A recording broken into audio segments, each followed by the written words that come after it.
Alors déjà, ça commence mal, puisque le film n'est pas une suite du premier, c'est un requel. En d'autres termes, c'est un mélange entre un reboot et une suite. Oui, comme pour l'incroyable Hulk, sauf que Hulk, lui au moins, avait l'intelligence de changer l'acteur principal. Donc, résumé technique du film. Il a été réalisé en 2012 par Mark Neveldine et Brian Taylor. Nicolas Cage incarne toujours Johnny Blaze, et nous avons Sharon Hinds dans le rôle du diable, Idris Elba dans le rôle de Moreau, un prêtre alcoolique, et Violante Placido qui incarne Diana la connasse. Oui, ce personnage mérite ce surnom. Je vous garantis qu'elle est extrêmement conne. L'histoire, assez simpliste, va tourner autour de la prophétie du fils du diable, qui suite à un pacte pour sauver sa mère, a fécondé celle-ci. En effet, Rourke, le diable si vous préférez, est extrêmement faible sur Terre, le moindre usage de son pouvoir ayant des conséquences néfastes sur son corps. Il espère donc pouvoir s'incarner dans le corps du petit Danny, son rejeton. J'arrive pas à déterminer si le gosse a été appelé Danny en hommage à Dan Ketch ou à Daniel dans La Malédiction. En tout cas, comparé à l'hommage de Carter Slade, c'est complètement foiré. L'histoire est inintéressante, bardée de clichés, et d'environ 100 fois plus d'incohérences que le premier. Et ça modifie des trucs de façon complètement incompréhensible. Pour l'exemple, suite à son pacte, Johnny est devenu le Rider et a choisi de s'exiler en Europe de l'Est pour être certain de faire de mal à personne, tout en s'assurant chaque nuit d'empêcher le Rider de sortir. Donc pour le coup, on a vraiment affaire à une vraie possession, alors que dans le premier film, Johnny gagnait juste un pouvoir et rien de plus. Là, il est carrément possédé par un esprit qui n'a qu'une seule optique, dévorer des âmes. Et la moindre minuscule trace de corruption en vous peut faire de vous une victime potentielle. Vous avez bien entendu. Si le Rider d'origine ne traque que les criminels pour brûler leurs âmes et les châtier, ici il les traque pour bouffer leur âme. Et n'importe qui est susceptible de lui servir de repas. Rien qu'un téléchargement illégal ou un mensonge sont pour lui un feu vert pour vous traquer de la même manière qu'un pédophile en série. Après, Zarathos est considéré dans ce film comme un ange ayant été trahi, piégé en enfer et torturé à tel point qu'il en est devenu fou. Raison pour laquelle il possède un comportement de bête enragée du début à la fin, ne retrouvant la raison qu'après avoir renvoyé le diable sous terre. Ouais. D'autant que cette folie est représentée assez bizarrement. Si dans le premier film on pouvait accuser Cage d'avoir un comportement assez lourd et pâteau, dans celui-ci, on lui a visiblement dit « fais ce qui te passe par la tête ». Non mais sérieux, le Rider se déplace avec des accélérations à la Benny Hill, il a parfois des semi-téléportations façon Slenderman, ou alors il reste sur place à danser d'un pied sur l'autre comme un gamin qui attend. Et je vais en profiter pour m'attarder sur le fait de bouffer des âmes. Déjà d'une part, on ne sait pas quand ça se produit. À plusieurs reprises, on voit le Rider ouvrir la gueule à quelques centimètres d'un méchant et voilà. Au bout d'un certain temps, la victime s'enflamme sans qu'on ait rien vu. Vous n'aviez plus de budget pour le montrer ou je sais pas, une fumée qui sort de la bouche de la victime pour être gobée par le Rider? Parce que la première fois qu'il a bouffé une âme, je me suis dit, soit le Rider a renoncé, soit les mecs ont oublié d'ajouter les effets spéciaux de la scène. Passons maintenant à la résistance du Rider, qui est encore plus aléatoire que dans le premier film. Lors de la toute première baston, le Rider se prend 2 grenades, et ça suffit à le mettre dans les pommes et à se réveiller à l'hôpital avec des cicatrices de blessures graves.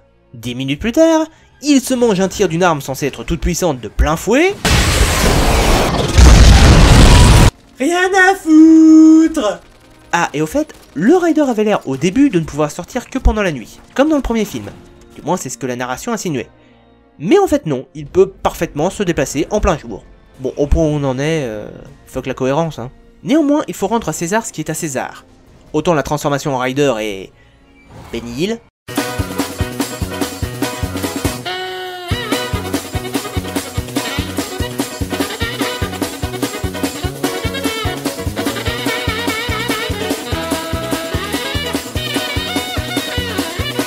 En revanche, le Rider est classe. Son apparence une fois transformée est vraiment cool. Son crâne en feu est réaliste, la chaleur qu'il dégage fait vraiment effet, et putain, le cuir de son blouson qui est carrément en train de bouillir sur lui. Ah mais pour le Cara Design, c'est un putain d'effort qui a été fait là. Mais niveau combat, avons-nous droit à quelque chose d'un peu plus punchy que le dernier film? Non. Si effectivement le Rider est puissant au point de massacrer chaque adversaire en un coup, les combats sont souvent chiants, à l'exception de 2-3 scènes et de la course-poursuite finale, qui elle est vraiment cool. À part ça, bof. Ce film est une boursouflure d'incohérences. S'il y a effectivement quelques points qui peuvent le faire un peu remonter en notre estime, genre cette scène,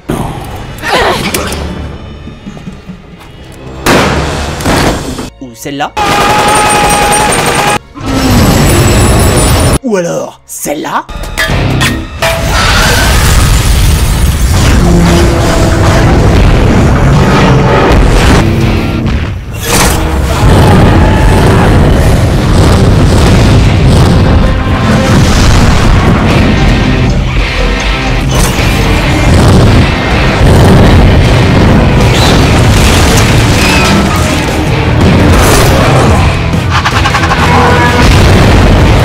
Ça ne suffit malheureusement pas pour que le film devienne bon. Il y a des faux raccords spatiaux, les pouvoirs sont pas cohérents avec ce qu'on dit, le comportement du Rider qui est censé être une bête affamée est complètement illogique, et scénarium. Trop souvent on a l'impression que les choses se déroulent pour que tout suive le bon chemin, et du coup ça a l'air complètement con et forcé. Tenez, un autre exemple d'incohérence. Le Rider vient de refiler une plâtrée monumentale aux mercenaires qui avaient pour tâche d'enlever Danny. Il les a tous massacrés, et il a laissé leur chef en train de crever. Donc ça va, on peut logiquement supposer que y a plus grand monde à craindre. Il va pas falloir traîner. Les types qui nous pourchassent, ils sont loin d'avoir dit leur dernier mot. Ah, ok. Hein, pourquoi? Ta gueule, même en admettant qu'il y ait des survivants, et excusez-moi, après une peignée pareille, je pense pas que leur priorité sera de revenir à la charge, en tout cas pas sans une armée et au moins 2-3 ogives nucléaires. Ah, une autre incohérence, après j'arrête. Dans le premier film, on ne savait pas trop pourquoi Blaze devenait un Rider. Mais il y avait un minimum d'explications. À la base, un Rider sert à convoyer les âmes des pactisans vers l'enfer. C'était pas suffisant pour justifier son rôle, mais au moins il y avait quelque chose. Là, Rourke a fait de Blaze un Rider. Pourquoi? Non, parce que visiblement il a aucun contrôle sur lui, et il s'est juste créé son propre adversaire. Il y avait aucun putain d'intérêt à faire venir un Rider sur Terre, qui plus est a pour habitude de bouffer les âmes de tous ceux qu'il croise. Conclusion, ce film est mauvais. Clairement. Alors il est pas à chier du début à la fin, il y a quand même quelques trucs à sauver, mais le scénario est tellement nul, tellement pétri d'incohérences que... Et vu que c'est un requel, ça perd complètement les rares fans du premier film, qui étaient sans doute les seuls à être venus pour voir ce navet. Bien, passons maintenant à Agents of S.H.I.E.L.D. Pour ceux qui ne la connaissent pas, la série a été créée comme un spin-off des films du Marvel Cinematic Universe, au même titre que les séries des Defenders, Daredevil, Punisher, Luke Cage, Jessica Jones et Iron Fist. Les agents du S.H.I.E.L.D. donc suivent les aventures de Phil Coulson, qui était censé être mort dans Avengers mais en fait pas vraiment, et qui a donc monté une petite équipe afin de mener des opérations secrètes. Enfin du moins au début. Bon, si la série a des points forts, elle a aussi pas mal de reproches qu'on peut lui faire. Mais j'y reviendrai une autre fois, parce que j'aime quand même beaucoup cette série. Parce que tu fantasmes sur Quake, c'est ça? Alors autant vous dire que quand a été annoncée l'arrivée du Ghost Rider dans la saison 4, j'étais plutôt content. Bon, un peu moins en apprenant qu'il s'agirait de l'incarnation d'un Rider avec une voiture et pas une moto. Mais bon. Alors effectivement, le Rider est ici Robbie Reyes, mécanicien sud-américain incarné par Gabriel Luna, qui est très bon dans ce rôle. Depuis une agression durant laquelle Robbie a trouvé la mort et où son petit frère Gabe a perdu l'usage de ses deux jambes, Reyes a imploré le ciel de protéger Gabe malgré tout. C'est là qu'est intervenue une voix dans les ténèbres, lui demandant s'il était prêt à revenir à la vie pour venger cette agression, ce à quoi Reyes a répondu « oui ». Et c'est là qu'a débarqué un autre Ghost Rider, qui a alors transmis l'essence de Zarathos dans le corps de Reyes. Si Zarathos n'est jamais nommé, étant juste désigné comme l'esprit, il s'agit donc bien d'une possession, qui prend totalement le contrôle de Robbie lorsqu'il est transformé, ne lui laissant que des souvenirs flous de ce qui se passe durant ses transformations.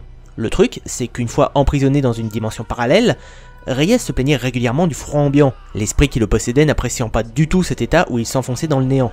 Il s'est donc échappé du corps de Robbie pour investir celui de Mac, l'ingénieur bodybuildé de la série. Visiblement, si le Rider a pu investir le corps d'un autre, c'est parce que celui-ci avait énormément de souffrance en lui. Mais n'ayant pas de désir de vengeance, il n'a aucun véritable contrôle sur la situation. Et c'est là qu'on comprend la raison des possessions. Zarathos se nourrit de la douleur, de la souffrance, de la vengeance. Et posséder des humains avides de se venger lui permet donc de survivre pendant un long moment. Raison pour laquelle il possède différents corps, cherchant à chaque fois le plus avide de vengeance. Et une fois qu'il l'a trouvé, il change d'autre. Mais du coup, pourquoi proposer un pacte? Pourquoi demander l'autorisation à Reyes s'il peut posséder qui il souhaite? Pourquoi ne pas s'être contenté de la scène du Rider qui transmettait Zarathos à Reyes sans lui demander son aval? Bon ok, je veux bien admettre qu'il était dans un état d'urgence, mais enfin quand même. Dans ce cas, à quoi servent les pactes? Pour ce qui est du Rider en lui-même, je trouve que sa transformation est une des plus classes qui soit. Et bien que je trouve l'apparence finale moins convaincante que dans le deuxième film, ça reste au-dessus du premier, et c'est de très bonne facture. Enfin, si on accepte les mâchoires bodybuildées quoi. Ainsi que l'espèce de symbole que Reyes sera le seul à arborer une fois transformé. J'ignore totalement d'où ça vient. Même si c'est sûrement un hommage à son apparence d'origine. Et au passage, cette apparence est infiniment meilleure que celle du comics. Cependant, si dans cette série, le Rider ne possède pas le regard expiatoire, il demeure tout de même un traqueur de criminels, pouvant ressentir le mal chez chaque être humain et ne montrant aucun scrupule à brûler vif des criminels. Mieux, les flammes de l'enfer qu'il invoque ont les mêmes caractéristiques que des flammes basiques, sauf si elles touchent des corrompus, brûlant jusqu'à l'âme et finissant par causer la mort du blessé. Et enfin, nous avons un Rider invulnérable, puisque même s'il est blessé sous forme humaine, il redeviendra intact après une transformation. Je me suis fait poignarder, tirer dessus, rouler dessus, 2 fois. Et le lendemain, j'avais plus rien. Le Rider, contrairement au deuxième film, n'est pas une bête enragée intenable. C'est une entité consciente, qui ne chasse que les criminels et les corrompus. Et même s'il peut survenir lorsque Reyes a besoin d'un coup de main, il n'est pas non plus du genre à massacrer des innocents. Raison pour laquelle il épargne Quake, qui est quand même en train de le tabasser depuis une demi-heure. C'est pas à toi de décider qui mérite de mourir. C'est pas moi qui décide.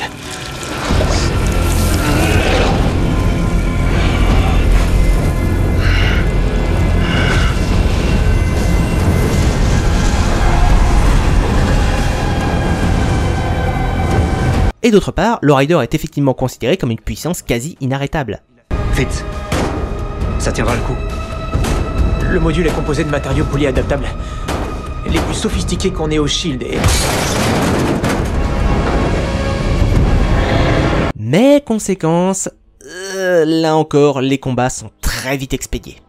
Si les combats où Reyes se bat sous forme humaine sont ultra classe, quand le Rider prend le dessus, bah en 10 secondes c'est plié quoi. Là encore, c'est logique de par la surpuissance du personnage, mais quand même. Et parmi les défauts de la série, car oui il y a notamment ça, ce plan, où l'on voit très clairement la main de Robbie Reyes alors qu'il est transformé. Quand l'humain prend l'apparence du Rider, c'est pas juste sa tête qui s'enflamme, mais l'intégralité de son corps, ce qui était respecté dans les 2 premiers métrages. Alors, pourquoi la main de Reyes est toujours humaine? Alors ok, vous allez me dire que le budget d'une série est plus serré qu'un blockbuster, ce que je peux comprendre. Mais enfin, ça veut pas dire qu'il faut arrêter de réfléchir non plus. Si vous avez pas assez d'argent pour transformer les mains de Robbie, vous pourriez au moins éviter les faux raccords, en faisant, je sais pas, en lui mettant des gants qui cachent entièrement ses mains comme dans le premier film. Et au final, après avoir expliqué ce qu'était l'enfer, avec une explication qui colle sacrément bien avec la vision du MCU... On parle bien de l'enfer. C'est une notion relative. Les dimensions, les planètes, l'espace-temps, toutes ces choses sont connectées. Il y a plein d'endroits qu'on peut qualifier d'enfer. La Terre n'est qu'un territoire perdu au milieu d'une guerre qui fait rage depuis toujours. Robbie révèle qu'il a appris à ouvrir des portails interdimensionnels et il se casse, afin de convoyer un grimoire maudit là où personne ne le retrouvera jamais. Bon, alors, une autre petite incohérence, c'est que, jusqu'à Robbie, personne n'a jamais entendu parler du Rider. Sauf que le Gugus n'est pas franchement discret, hein, faut quand même l'admettre. Et vous allez sans doute me demander, pourquoi faire quitter au Rider le MCU pour ne plus jamais y revenir? Eh bien, je vous répondrai, parce que Avengers 3. C'est clair, c'est plié, l'ennemi final du prochain Avengers sera Thanos. Un extraterrestre déjà surpuissant, qui en plus brille le pouvoir absolu que confère le gantelet de l'infini. Sauf que sans gantelet, Thanos peut être battu. Bon ok, il peut tenir tête à Thor et à Hulk en même temps, mais il peut être battu. Et le Rider est sans doute un des êtres les plus capables de lui mettre sa branlée. D'une part, bah parce qu'il est invulnérable, et même s'il est moins fort que Hulk, il a toujours les flammes infernales, susceptibles de brûler tout ce qui est mauvais ou corrompu.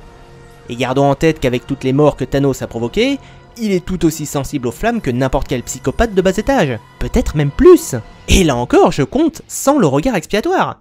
Mais dans les comics, visiblement, Thanos n'a jamais affronté ni même seulement rencontré le Ghost Rider. Mais à mon sens, tout comme la plupart des combats, ce serait quelque chose d'expéditif. Parce qu'au cas où vous ne le sauriez pas, Ghost Rider a affronté et vaincu le Docteur Strange. Il a remporté la victoire face à un des plus puissants héros de Marvel. Il a tenu tête à Hulk et l'aurait très certainement vaincu s'il avait eu des raisons de poursuivre le combat. Donc, scénaristiquement parlant, le Rider devait dégager avant que Thanos n'apparaisse. Donc on l'a compris, les adaptations du Ghost Rider, si elles ne sont pas toutes parfaites, elles ont chacune apporté leur pierre à l'édifice. Il suffirait juste d'un chouïa de cohérence à chaque fois pour que tout aille mieux. Tenez un exemple, un moyen d'avoir des combats vraiment fun avec le Ghost Rider, ce serait soit de le faire affronter une armée d'adversaires, ce qui aurait pu être le cas dans le deuxième film mais qui était excessivement mal géré, ou alors de lui faire affronter un adversaire qui soit un gentil. Par exemple, un combat contre Thor ou Captain America. Là, certes, les adversaires seraient moins puissants que lui, mais ça occasionnerait très certainement des combats dantesques, puisqu'il ne serait pas atteint par les flammes qu'il génère, et il serait insensible à son regard. Et voilà! Je pense que globalement j'ai dit tout ce qu'il y avait à dire sur ce monstre sacré de l'enfer qu'est le Ghost Rider. J'espère vous avoir donné envie d'en savoir plus sur ce héros et de l'apprécier à sa juste valeur. Je vous souhaite donc une excellente soirée, et à bientôt à bord de l'Universalis.